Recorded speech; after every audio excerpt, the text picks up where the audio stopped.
Hello students, आज हम अपनी 10th क्लास फर्स्ट फ्लाइट का चैप्टर नंबर 4 की समरी करने जा रहे हैं। इसके क्वेश्चन आंसर हमारे पहले हो चुके हैं। आज हम इसको एक्सप्लेन करेंगे, ठीक है। बिफोर यू रीड, ये जो एनी फ्रैंक थी, इनका नाम एनरीज मैरी था। ये इनका जो बर्थ डेट है वो 12 जून 1929 है और ये कब तक जिंदा रही थी? फरवरी मार्च 1945 तक। ये एक जर्मन थी, was a German born Jewish girl who wrote while in hiding with her family and 4 friends in Amsterdam during the German occupation of the Netherlands in World War II। जब सेकेंड वर्ल्ड वॉर हुआ था उस time पे ये जो Jewish थे, क्योंकि इनकी ना पॉपुलेशन बहुत ज़्यादा बढ़ चुकी थी और जर्मन में क्या हुआ था कि मतलब जो जूइश पीपल थे उनको मारा जा रहा था, ठीक है।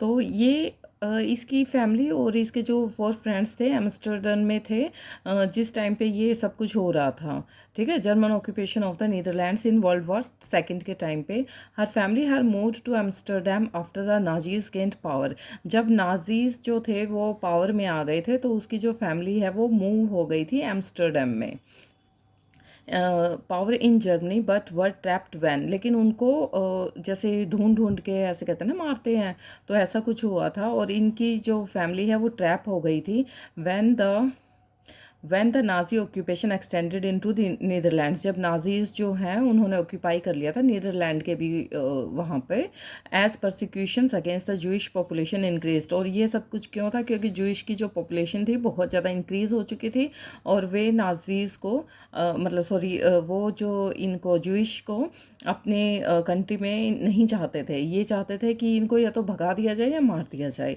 तो ये इसी पॉपुलेशन के इंक्रीज होने के अगेंस्ट था। The family went into the hiding in July 1942 in hidden rooms in her father Otto Frank's office building. अब ये जो फैमिली थी ये कहाँ छुपी हुई थी? जुलाई 1942 की ये बात है। ये उनका जो फादर थे ओटो फ्रैंक, उनके ऑफिस की बिल्डिंग के रूम्स में छुपी हुई थी। आफ्टर 2 years इन हाइडिंग, 2 साल छिपने के बाद, the group was betrayed and transported to the concentration camp system. इनको ना इनको कहाँ पे ट्रांसपोर्ट कर दिया गया था? कैंप सिस्टम में, जहाँ पे इन जूइश का कैंप लगा रखा था कि जो जूइश लोग थे, दिखाने तो पड़ते हैं ना, कुछ को मार दिया जाता है, जो बच जाते हैं उनको कैंप में भेज दिया जाता है। तो इनको भी ऐसे ही कैंप में भेज दिया गया। Any diet of typhus in version Belsen with in days of her sister Margot Frank. अब जो एने थे उनकी जो डेथ थी वो टाइफस की वजह से हो गई थी।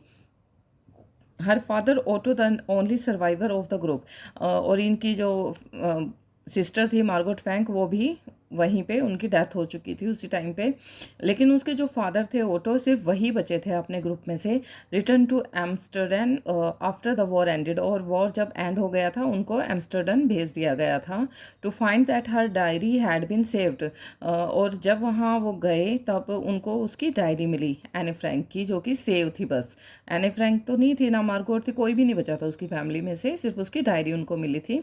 Convinced that it was a unique record. और उनको कहा गया ये डायरी यहाँ पे मिली है, किसी जूइश गर्ल की है और इसमें कुछ रिकॉर्ड उसने लिखा हुआ है। He took action to have it published in English under the name of the diary of a young girl. और फिर उन्होंने एक एक्शन लिया, मतलब वो इतने ज़्यादा क्योंकि पूरी फैमिली उसकी ख़त्म हो चुकी थी, तो उन्होंने सोचा कि मैं आवाज़ उठाऊंगा इस चीज़ के लिए कि जो कुछ हुआ था। तो उन्होंने इंग्लिश में इसको पब्लिश करवाने के लिए उसकी डायरी का नाम लिखा the diary of a young girl. The diary was given to Anne Frank for her 13th birthday and chronicles the event of her life from 12 June 1942 until its final entry of 1 August 1944। अब ये जो diary थी वो सबको पता है कि 13th birthday पे उसको मिली थी और उसमें जितना भी उसकी लाइफ के इवेंट्स थे, कोई भी क्रॉनिकल इवेंट्स थे, वो सारे उसमें उसने मेंशन किए थे। और ये डायरी कब स्टार्ट की थी उसने? 12 जून 1942 से स्टार्ट की थी, क्योंकि उसी दिन उसका बर्थडे था। अब ये जो थी और कब तक लिखी गई थी? 1 अगस्त 1944 तक, मतलब जब तक वो जिंदा रही। It was eventually translated from its original Dutch into many languages. ये जो ओरिजिनल लैंग्वेज थी इस डायरी में वो डच लैंग्वेज थी और उसके बाद इसको बहुत सारी लैंग्वेज में ट्रांसलेट किया गया and became one of the world's most widely read books. और थोड़े ही दिनों में ये वर्ल्ड की सबसे ज़्यादा रीड करने वाली बुक पाई गई। There have also been several films और इसके ऊपर बहुत सारी फिल्में, टेलीविज़न फिल्म्स जो हैं वो बनी, एंड थिएट्रिकल प्रोडक्शंस भी हुई इसके ऊपर सीरियल टाइप में। Even an opera based on the diary, और ओपेरा भी इसके ऊपर बनाया गया। मतलब ओपेरा में क्या होता है, जैसे सॉन्ग टाइप हो सकता है, ठीक है, और सीरियल टाइप में हो सकता है, या स्टोरी टाइप में हो सकता है, कई तरह के इसके ऊपर जो टेलीविज़न प्रोडक्शन है वो हुई।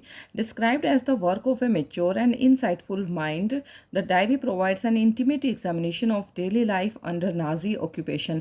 और इसमें हर तरह का जो वर्क है वो मेच्योर एंड इंसाइटफुल माइंड का जो वर्क है वो सारा इसमें डिस्क्राइब किया गया है। इस डायरी ने बहुत सारी जो इंटीमेट लाइफ होती है ना, वो सारी इसमें प्रोवाइड की गई है एनी फ्रैंक के through. Under Nazis occupation, Nazis ने जब ऑक्यूपाई कर लिया था नीदरलैंड और जर्मन सारी जगह, जब नाजी जो है वो जो अपना वर्ल्ड वार के टाइम पे जो उन ज्यूइश लोगों के साथ बुरा व्यवहार कर रहे थे, वो सब कुछ इसमें उसने कहा कि कैसे उन्होंने सरवाइव किया और कैसा उनके साथ उस टाइम बिहेव हुआ। Anne Frank has become one of the most renowned and discussed of the Holocaust victims. और इस इतने बुरे टाइम का वो जो विक्टिम बनी थी एनी फ्रैंक, इसमें सब कुछ उसने डिस्कस किया हुआ है। अब हम अपनी स्टोरी को जो है वो स्टार्ट कर रहे हैं। Writing in a diary is really strange experience for someone like me. वो एनी फ्रैंक कहती है कि जो डायरी है उसके लिए बहुत ज़्यादा स्ट्रेंज एक्सपीरियंस था, क्योंकि उससे पहले उसने कभी भी डायरी या कुछ भी नोट नहीं लिखा था personal. Not only because I have never written anything before, but also because it seems to me that later on neither I nor anyone else will be interested in the musings of a 13-year old school girl। वो कहती है कि क्योंकि पहले कभी नहीं उसने लिखा था कुछ भी इस तरह से, और ना ही शायद उसके बाद इतना ज़्यादा इंटरेस्ट से किसी ने लिखा कि एक 13-year old स्कूल गर्ल है जो वो इतना डीपली कुछ लिखेगी। Oh well, it doesn't matter, I feel like writing. वो कहती है कि कोई बात नहीं, मुझे तो राइटिंग करनी थी, and I have an even greater need to get all kinds of things off my chest. वो कहती है जो भी मुझे लगा कि हाँ सब कुछ मैंने उसमें मेंशन किया था, जो भी मैं सब कुछ लिखना चाहती थी जो भी उसके साथ होता था। Paper has more patience than people. उसने कहा कि जो पेपर है उसमें ज़्यादा पेशेंस होता है लोगों के अपेक्षा, क्योंकि वो कहती है कि अगर मैं यही सारी बातें किसी आदमी से या किसी अपने फ्रेंड से, अपने मदर फादर से, सिस्टर से, किसी से भी डिस्कस करूँगी तो वो कहेंगे चल छोड़ ना, ये क्या बातें कर रही है। मतलब उनके अंदर किसी दूसरे को सुनने की पेशेंस नहीं होती कि इतना टाइम किसके पास है, और ना ही कोई किसी की बातें इतना सुनना चाहता है। लेकिन वो कहती है कि जो पेपर होते हैं वो आप जो कुछ भी कहना चाहते हो, जो कुछ भी शेयर करना चाहते हो, वो पेशेंटली आपका सुन सकते हैं। I thought of this saying on one of those days when I was feeling a little depressed and was sitting at home with my chin in my hands। वो कहती है कि एक दिन मैं सोच रही थी उस दिनों कि मैंने बहुत ज़्यादा डिप्रेस फील किया, और मैं अपने घर पर बैठी हुई थी, अपने हाथों में अपनी चिन को उसने ऐसे, जैसे हम चिन पे रख के ऐसे बैठ जाते ना हाथों से, बोर्ड और लिस्टलेस और wondering whether to stay in और गो आउट। वो कहती है मुझे यही नहीं पता समझ में आ रहा था मुझे बाहर जाना चाहिए या घर में ही रहना चाहिए, बहुत ज़्यादा बोर हो रही थी मैं, डिप्रेस्ड हो रही थी। तो I finally stayed where I was brooding. वो कहती है कि लिस्टलेस इसमें बता रखा है विद नो एनर्जी और इंटरेस्ट, मतलब जब हमारा किसी चीज़ में इंटरेस्ट नहीं होता। तो फिर वो कहती है कि फाइनली वो घर पे ही रही। Yes paper does have more patience. वो कहती है हाँ उस टाइम मुझे पता चला जो पेपर हैं वो ज़्यादा पेशेंस होता है उनमें। This stiff backed notebook grandly refer to as a diary. तो उसने अपनी ये जो नोटबुक थी इसको रेफ़र किया एक डायरी में। Unless I should ever find a real friend. और वो कहती है कि मैंने इतना रियल फ्रेंड कभी पहले मेरा कोई नहीं बना था जितना ये डायरी थी। It probably want make a bit of difference. वो कहते हैं कि इसमें कोई डिफरेंस नहीं है, मतलब एक फ्रेंड में और इस डायरी में कोई भी डिफरेंस नहीं है, क्योंकि हम रियल फ्रेंड से भी अपनी सारी बातें शेयर कर सकते हैं, और मैंने इस डायरी में भी अपनी सारी बातें इस डायरी के साथ शेयर की हैं। Now I am back to the point that prompted me to keep a diary in the first place. I don't have a friend। और उसने इस डायरी को फर्स्ट पेज पर इसलिए रखा है क्योंकि उसका कोई फ्रेंड नहीं था।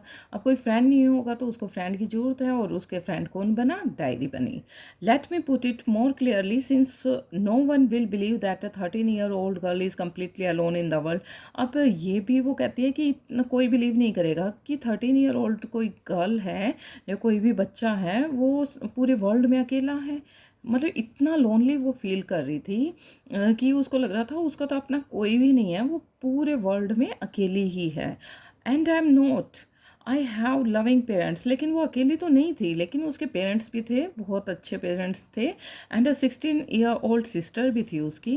And there are about 30 people I can call friends. और 30 ऐसे लोग थे जिनको वो फ्रेंड्स कह सकती थी। लेकिन फिर भी वो अपने आप को वर्ल्ड में अकेली कह रही है, फिर भी उसको डिप्रेशन हो रही है, उसको मतलब इंटरेस्ट नहीं आ रहा किसी चीज़ में, फिर भी वो बोर हो रही है। तो इसका क्या मीनिंग है? मतलब उसका रियल फ्रेंड कोई नहीं है। आई हैव अ फैमिली, उसकी फैमिली थी, लविंग आंट थी, और बहुत अच्छा सा होम था उसका। No, on the surface I seem to have everything except my one true friend. वो कहती है मेरे पास सब कुछ था लेकिन एक ट्रू फ्रेंड नहीं था। All I think about when I am with friends is having a good time. वो कहती है कि मैं सोचती रहती कि I am with friends is having a good time, कि मेरे दोस्त हों ऐसे जिनके साथ मैं अपना अच्छा टाइम बिता सकूँ। I can't bring myself to talk about anything but ordinary everything things. वो कहती है कि मैं अपने लिए कुछ मतलब क्या ब्रिंग नहीं कर सकती, वो सब कुछ ब्रिंग कर सकती है बट ऑर्डिनरी एवरीडे थिंग्स। लेकिन क्या जो उसको डेली जो हमारे काम में आने वाली चीज़ें होती हैं वो सारी वो खरीद सकती थी। We don't seem to be able to get any closer. लेकिन हम उसको अपना क्लोजर कोई नहीं दिखाई दे रहा था। मतलब वो जो अपनी सारी बातें शेयर करना चाहती थी वो किसी के ऐसा कोई नहीं था जो जिससे वो अपनी सारी बातें शेयर कर सके। एंड दैट्स द प्रॉब्लम, और यही उसके साथ प्रॉब्लम थी, इसलिए वो लोनली फील हो रही थी। Maybe it's my fault that we don't confide in each other. वो कहती है कि हो सकता है ये मेरा ही फॉल्ट हो कि मैं किसी से अपनी बातें शेयर ही नहीं कर पा रही हूँ। And in any case that's just how things are, and unfortunately they are not liable to change. और यही हो सकता है कि इसी वजह से जो चीज़ें हैं उसके आसपास की वो नहीं चेंज हो रही हैं, मतलब वो किसी को अपना बेस्ट फ्रेंड नहीं बना पा रही है। This is why I have started the diary. और इसी वजह से उसने डायरी राइट करना स्टार्ट किया। To enhance the image of this long awaited friend in my imagination I don't want to jot down the facts in this diary the way most people would do. वो कहती है कि इन्हीं मतलब वो wait करती रही कोई इसका फ्रेंड बने और फिर वो अपनी बातें इसके साथ शेयर कर सके, लेकिन ऐसा नहीं हुआ। ये जो फ्रेंड था जो उसकी बातें शेयर करना चाहती थी वो सिर्फ उसकी इमेजिनेशन में रहा। वो कहती है कि मैं किसी के साथ मिक्सअप ही नहीं हो पाई, लेकिन मैंने अपनी सारी जो भी वो शेयर करना चाहती थी सब कुछ अपनी डायरी में ही लिख दिया। और बहुत सारे पीपल ऐसा करते हैं। But I want the diary to be my friend. वो कहती है कि मैं एक डायरी चाहती थी जो कि मेरी फ्रेंड बने, and I am going to call this friend Kitty. और इसने अपनी डायरी का नाम रखा किटी। अब ये कुछ क्वेश्चंस हैं, इसके आंसर बता सकते हो क्या ये पैराग्राफ पढ़ने के बाद? What makes writing in a diary a strange experience for Anne Frank. क्या चीज़ें थी जिससे कि एन फ्रैंक को लगा कि एक डायरी में राइट करना स्ट्रेंज एक्सपीरियंस है? क्योंकि पहले कभी उसने कभी भी डायरी में नहीं लिखा था, इसलिए डायरी में लिखना उसके लिए स्ट्रेंज एक्सपीरियंस था। Why does Anne want to keep a diary, क्यों रखना चाहती थी? Because she wants to share all the things और happenings around her. Why did Anne think she could confide more in her diary than in people? वो कहती है क्योंकि लोगों में पेशेंस नहीं है. People doesn't have patience like a diary. That's why she want to confide all the things in her diary. Since no one since no one would understand a world Since no one would understand a word of my stories to Kitty if I were to plunge right in, I had better provide a better brief sketch of my life, much as I dislike doing so. वो कहती है कि कोई भी मेरी story में कोई भी ऐसा वर्ड नहीं है जो अंडरस्टैंड ना कर सके, क्योंकि किटी जो है मेरे डायरी के हर वर्ड को अंडरस्टैंड कर सकती है। ठीक है, if I were to plans right in, जो भी उसने उसमें राइट किया है हर वर्ड को वो समझ सकती है, उसकी डायरी जो है kitty. I would better provide brief sketch. वो कहती है कि मैंने अपनी लाइफ का ना एक ब्रीफ स्केच जो है इसमें बहुत अच्छे से जो है मेंशन किया है, जो कि मैं करना भी नहीं चाहती थी। मतलब क्योंकि वो उसकी फैमिली है, उसके फ्रेंड्स हैं, सब कुछ है, लेकिन फिर भी वो अपनी बातें नहीं शेयर करना चाहती। मतलब शी डिसलाइक दैट थिंग। मतलब हमें लगता है कि मेरे पास सब कुछ है और फिर भी मेरा कुछ नहीं है। तो ठीक है, वो नहीं करना चाहती थी, फिर भी उसने ब्रीफ स्केच अपनी लाइफ का दिया है। My father the most adorable father I have ever seen. वो कहती है मेरे फादर जो कि बहुत अच्छे हैं जैसा कि मैंने आज तक देखा है। Didn't marry my mother until he was 36। उसने कहा कि उसने उसकी मदर से शादी नहीं की जब तक वो 36 के थे। And she was 25। वो 36 के थे और मेरी जो मदर थी वो 25 के थे। My sister Margot was born Frankfurt in Germany in 1922। उसकी जो सिस्टर थी मार्गोट, वो कहाँ उनका जन्म हुआ था? जर्मनी के फ्रैंकफर्ट में हुआ था 1926 में। आई वॉज बोर्न ऑन 12 जून 1929। और ये कब इनका कब पैदा हुई थी? ये 12 जून 1929 को। I lived in Frankfurt until I was 4। ये फ्रैंकफर्ट में कब तक रही? जब तक वो 4 साल की थी तब तक ही रही। माई फादर एमिग्रेटेड टू हॉलैंड इन 1933। फिर उसके फादर जो हैं वो कहाँ? हॉलैंड में चले गए थे 1933 में। तो ये हो गए 29 से 33। ठीक है। My mother Edith emigrated. My mother Edith Hollander Frank went with him to Holland इन सितंबर। वो कहती है उसकी मदर जो थी हॉलैंडर फ्रैंक, वो हॉलैंड सितंबर में चली गई थी। While Margot and I were sent to Aachen to stay with our grand mother. वो कहते हैं मुझे और मेरी मदर को कहाँ भेज दिया गया? एचेन में भेज दिया गया उनकी ग्रैंड मदर के साथ रहने के लिए। Margot went to Holland in December. Margot जो है हॉलैंड दिसंबर में चली गई थी। And I followed in February. और उसको फरवरी में जाना था। When I was plunked down on the table as a birthday present for Margot. और फिर जब उसका बर्थडे आया तो उसके बर्थडे गिफ्ट में क्या मिला? Present for Margot. ये जो था मार्गोट ने उसके बर्थडे पे टेबल पे लिख रखा हुआ था। I started right away at the Montessori nursery school. I stayed there until I was 6। अब उसने जो एने फ्रैंक थी वो मोंटेसरी नर्सरी स्कूल में पढ़ती थी। और कब तक पढ़ी वो? जब तक वो 6 साल की थी, 6 ईयर्स की थी तब तक। Eight which time started in the first form. In the 6th form my teacher was Mrs cuprous. वो कहती है कि उस टाइम पे जब उसने स्कूल स्टार्ट किया था तो 6th फॉर्म में, in the 6th form my teacher was, 6th form में उसकी जो टीचर हैं वो मिसिस क्यूप्रस थी, द हेड मिस्ट्रेस जो की थी उस स्कूल की भी। At the mid of the year we were both in tears as we said a heartbreaking farewell. और जब उस साल के बीच में ही वो कहती है कि मुझे उनसे फेयरवेल लेनी पड़ी थी।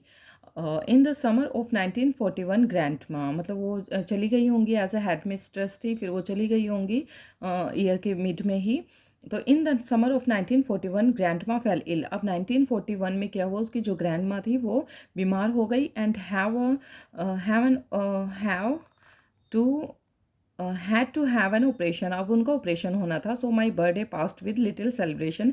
इसलिए इसका एनी फ्रैंक का जो बर्थडे था उसमें छोटा सा ही सेलिब्रेशन हुआ था। ग्रैंड माँ डाइड इन जनवरी 1942 को। जो उसकी ग्रैंड माँ थी वो उनकी डेथ हो गई। No one knows how often I think of her and still loved her. वो कहते हैं कोई नहीं जानता मैं उनके बारे में कितना सोचती थी और उनसे कितना प्यार करती थी, क्योंकि उसी के पास रही थी वो। This birthday celebration in 1942 was intended to make up for the other। वो कहती है कि ये जो 1942 का बर्थडे था ये सिर्फ ऐसे ही रखा गया था, छोटा सा सेलिब्रेशन रखा गया था कि नेक्स्ट टाइम बड़ा बनाएंगे। And Grandma's candle was lit along with the rest. और फिर ग्रैंड माँ की जो कैंडल थी वो अभी जल ही रही थी, मतलब अभी थोड़े ही दिन हुए थे उनकी डेथ हुए। The 4 of us are still doing well. अब हम चारों जो हैं, मतलब मार्गोट, एने फ्रैंक, उसके मदर फादर, वो ठीक चल रहा था उनका सब कुछ। And that brings me to the present date of 20 June 1942 and the sermon dedication of my diary. अब उसने जो 20 जून 1942 को अब प्रेजेंट मतलब उसकी जो ग्रैंड माँ है उसकी तो डेथ हो गई थी जनवरी में। अब उसके बर्थडे पे जो था सेलिब्रेशन कम ही हुआ, कि अभी ज़्यादा टाइम नहीं हुआ था अभी, क्योंकि जैसे 1 ईयर हमारे में होता है तो उनके में भी कुछ होता होगा कि इतने दिनों तक हम ज़्यादा वो सेलिब्रेट नहीं करेंगे, थोड़ा ही टाइम हुआ था, 4-5 महीने ही हुए थे।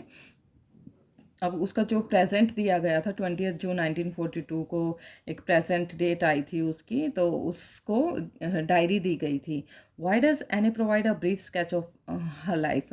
एने ने अपनी लाइफ का ब्रीफ स्केच क्यों दिया है, प्रोवाइड किया है अपनी डायरी में? क्योंकि वो चाहती थी कि जो भी मेरी डायरी को पढ़े उसका, राइटर का, ऑथर का, और जो पढ़ने वाला है या उसकी डायरी का आप कह सकते हो, या पढ़ने वाला कह सकते हो, रीडर कह सकते हो, उनका एक ना मतलब वो उसको अपना फ्रेंड मानती थी। आप बाय चांस मैं किसी को अपना फ्रेंड मानती हूँ और मैं उसको अपनी बातें बताना चाहती हूँ, तो सबसे पहले मैं ये बताऊँगी ना, उसके बारे में बताऊँगी कि हाँ भाई, या अपने बारे में बता रही हूँ तो मैं ये कहूँगी कि हाँ मेरे साथ पहले ऐसा हुआ था, हम वहाँ से आए थे और उसका नेचर ऐसा है, हमारी फैमिली में उसका नेचर ऐसा है। फिर हम आगे जो है हमारी अपनी बातें आगे कंटिन्यू रखेंगे। ऐसा ही जो एने फ्रैंक थी वो भी ऐसे ही करती थी। उसने डायरी को अपना बेस्ट फ्रेंड माना हुआ था, तो उसने हर फैमिली मेम्बर के बारे में, अपने हर फ्रेंड के बारे में बहुत अच्छे से डिस्क्राइब किया हुआ था, ताकि उसकी डायरी को अच्छे से समझ में आ जाए, ठीक है, कि कौन कैसा है। What tells you that any loud her grand mother. क्या बताता है कि एनी जो है अपनी ग्रैंड मदर से बहुत प्यार करती है। ये जो उसने अपनी डायरी में लिखा हुआ है कि no one knows how often I think of her and still love her. इससे हमें पता चलता है कि वो जो है अपनी ग्रैंड माँ से बहुत ज़्यादा प्यार करती है। अब उसकी डायरी में जो लिखा हुआ था देखते हैं क्या लिखा हुआ था। और entire class is quaking in its boot. वो कहते हैं हमारी जो क्लास है, क्वेकिंग बूट्स का मतलब होती है shaking with fear and nervousness. सारी क्लास, क्योंकि नई क्लास थी, अब वो अपनी ग्रैंड माँ से अपने पेरेंट्स के पास चली गई होगी, तो वो कहती है कि ना सारी क्लास जो थी, नए बच्चे नई क्लास में आते हैं या नए स्कूल में आते हैं तो थोड़े फियर नर्वसनेस होती है उनके अंदर, पता नहीं कैसी टीचर होगी, कैसे बच्चे हैं ये, मतलब मैं मिक्सअप होंगी या नहीं होंगी, ऐसा था। तो the reason of course is the forthcoming meeting in the which the teachers decide who will move up to the. अच्छा, इसकी जो नर्वसनेस थी वो इसलिए थी क्योंकि वो कह रही थी कि अब ये जो मीटिंग है वो टीचर डिसाइड करेगी किसको नेक्स्ट क्लास में आना है और किसको नहीं आना, and who will be kept back, और कौन यहीं पिछली क्लास में ही रहेगा। Half the class is making bats, और हमारी आधी क्लास ने तो बैट लगा रखी थी कि देखते हैं वो जाएगा या नहीं जाएगा, वो जाएगा या नहीं जाएगा। G and I laugh our self silly at the two boys behind us. वो कहती है जी एन और मैंने ना, हम हंस रहे थे, मतलब ऐसे कि ये जो दो बॉयज़ हैं जो हमारे पीछे बैठते हैं, C N and Jacques, who have taking their entire holiday savings on their best. वो कहते हैं ये हमेशा अपनी छुट्टियां बहुत अच्छे से मनाते हैं और मतलब नहीं पढ़ते होंगे कि ये पता नहीं नेक्स्ट क्लास में जाएंगे या नहीं जाएंगे। From morning to night it's you are going to pass. Morning से नाइट तक सभी ऐसे कहते रहे पता नहीं तू पास होगा या नहीं होगा, तू पास होगा नहीं होगा, मैं नहीं होंगी, यस यू आर, वो कहता है हाँ होगी, no I am not, even G's pleading glances and my angry outburst can't calm them down. वो कहते हैं कि मतलब सारे ना एक दूसरे की तरफ घूर रहे होते हैं और सभी कहते हैं कि कांट काम देम डाउन, मतलब सभी ऐसे कह रहे थे वो जाएगा नहीं जाएगा, मैं जाऊंगी नहीं जाऊंगी, तू जाएगा ये नहीं जाएगा, मतलब ऐसे हो रहे थे, कोई भी शांत नहीं था मतलब अंदर से। If you ask me there are so many dummies that about a quarter of the class should be kept back. वो कहते हैं कि अगर तुम कहोगे तो बहुत सारी ऐसी डमीज़ हैं हमारी क्लास में, जो कि आधी से ज़्यादा जो हमारी क्लास है वो यहीं रहेगी, ठीक है। But teachers are the most unpredictable creatures on the earth. लेकिन टीचर जो होती हैं बहुत ज़्यादा अनप्रिडिक्टेबल क्रिएचर हैं अर्थ का, मतलब पता नहीं होता कि टीचर क्या कर दे। I am not so worried about my girl friends and my self. वो कहती है मैं अपने बारे में और अपने फ्रेंड्स के बारे में वरी नहीं थी, विल मेक इट, हम कर लेंगे। The only subject I am not sure about is maths. हम सिर्फ कौन से सब्जेक्ट के बारे में श्योर नहीं थे, सिर्फ मैथ्स के बारे में श्योर नहीं थे। Oh, the only subject I'm not sure about is math anyway. We all can do is wait. हम सिर्फ क्या कर सकते थे, वेट कर सकते थे. Until then we keep telling each other not to lose heart. और एक दूसरे को ये कह रहे थे कि नहीं तुम दिल छोटा मत करो, कि नहीं हो जाएगा पास हो जाएंगे. I get along pretty well with my all teachers. वो कहता है कि मैं ना अपनी टीचर के साथ सबके साथ बहुत अच्छी थी. And there are 9 of them. 7 men and 2 women थी, मतलब ये 9 थे total teachers. Mrs Keesing the old फॉरगे हु टीचर्स मैथ्स, जो मिस्टर किसिंग थे वो मैथ टीच करते थे. And was annoyed with me for ages because I talked so much, और वो उससे बहुत नाराज रहते थे क्योंकि ये बहुत ज़्यादा मैं बातें करती थी, मतलब मैंने कहती है मैं बहुत ज़्यादा क्लास में बातें करती थी. आफ्टर सेवरल वार्निंग्स ही असाइंड मी एक्स्ट्रा होमवर्क, और बहुत सारी वार्निंग देने के बाद फिर वो मुझे एक्स्ट्रा होमवर्क दे देते. एंड ऐसे on the subject chatterbox what can you right about that.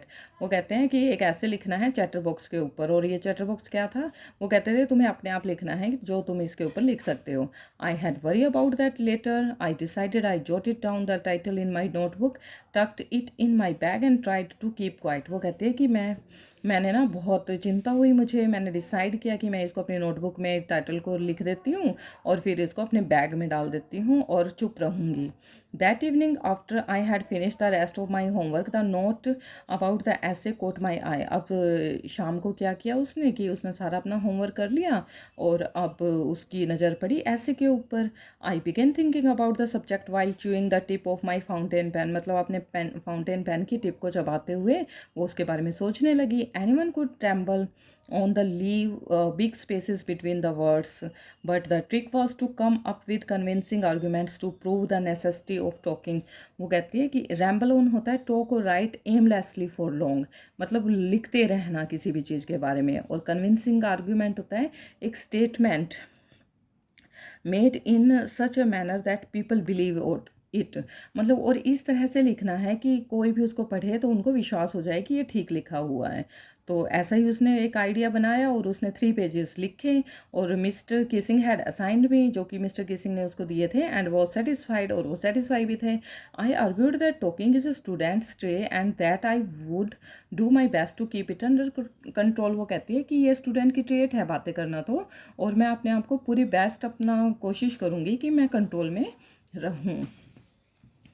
But that I would never be able to cure myself of the habit since my mother talked as much as I did, if not more, and that there's not much you can do about inherited traits.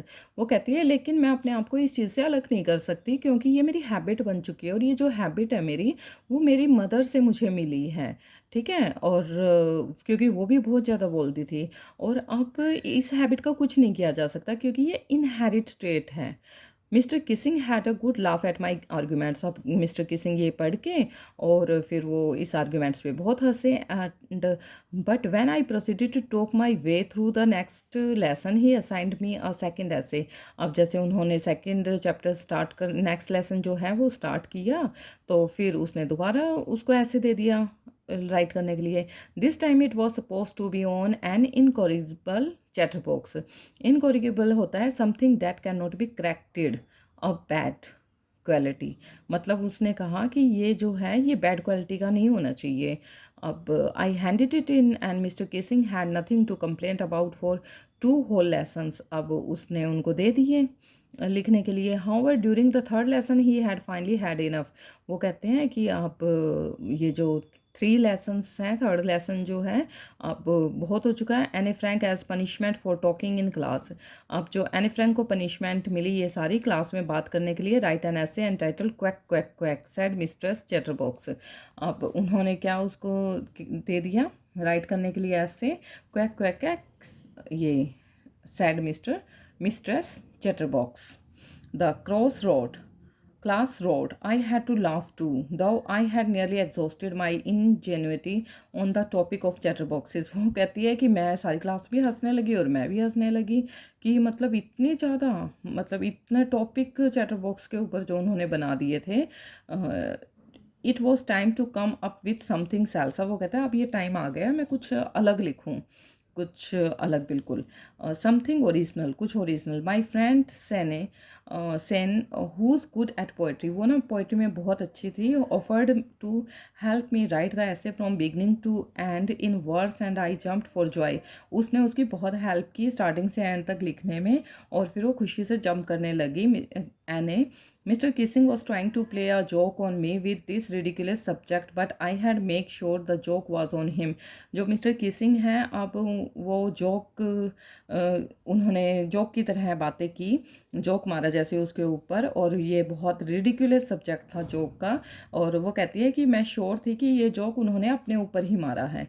I finished my poem and it was beautiful. It was about a mother duck and a father swan with 3 baby ducklings who were beaten to death by the father because they quacked too much.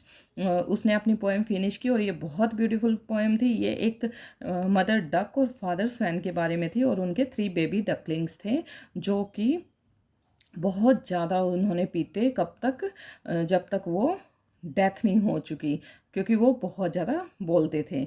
Luckily mister Keesing took the joke the right way. अब mister Keesing ने इस joke को बहुत right way में लिया, and he red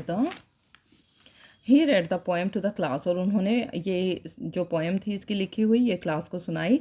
adding his own comments भी उन्होंने add किए, and to several other classes as well, और भी क्लासेस को सुनाई। Since then I have been allowed to talk and haven't been assigned any extra homework, और उसके बाद उन्होंने उसको बात करने के लिए भी अलाउ कर दिया, और उन्होंने फिर कभी उसको एक्स्ट्रा होमवर्क भी नहीं दिया। On the contrary mister Kissings always making jokes these days. अब मिस्टर जो किसिंग है हमेशा हर दिन कोई ना कोई जोक बनाते रहते और क्लास में सुनाते रहते।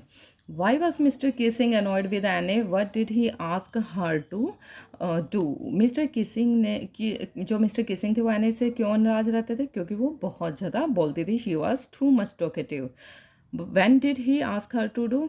और उसने क्या दिया उसको करने के लिए? Essay, to write essay.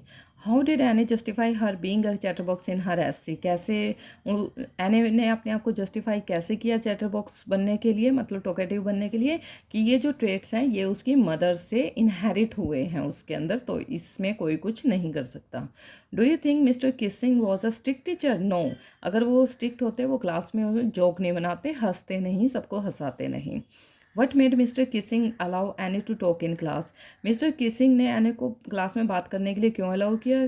क्योंकि एने ने बहुत अच्छी पोएम बनाई, और उसमें अपनी जो इंटेंसिटी थी वो सारी उसमें डाल दी, कि कोई बच्चा अपने आप में ऐसा नहीं होता, उसको या तो मतलब इनहेरिट होता है सच में ही, या फिर किसी वजह से वो ऐसा बनता है, या ये एक स्टूडेंट्स का ट्रेट है, तो इसको चेंज नहीं किया जा सकता। तो इसलिए उन्होंने उसको अलाउ कर दिया क्लास में बात करने के लिए। अब इसके जो क्वेश्चन आंसर हैं वो पहले ही मैंने वीडियो में डाल दिए हैं, अब हमने इसकी जो समरी है या एक्सप्लेनेशन है वो कर ली है। और प्लीज़ स्टूडेंट्स, आप लाइक और शेयर, लाइक ज़रूर किया करो, क्योंकि लाइक बहुत कम आ रही है। ठीक है, रीड तो हो रही हैं मेरी वीडियोस, लेकिन लाइक बहुत कम कर रहे हो, तो प्लीज़ लाइक भी करो और शेयर भी करो। Thank you.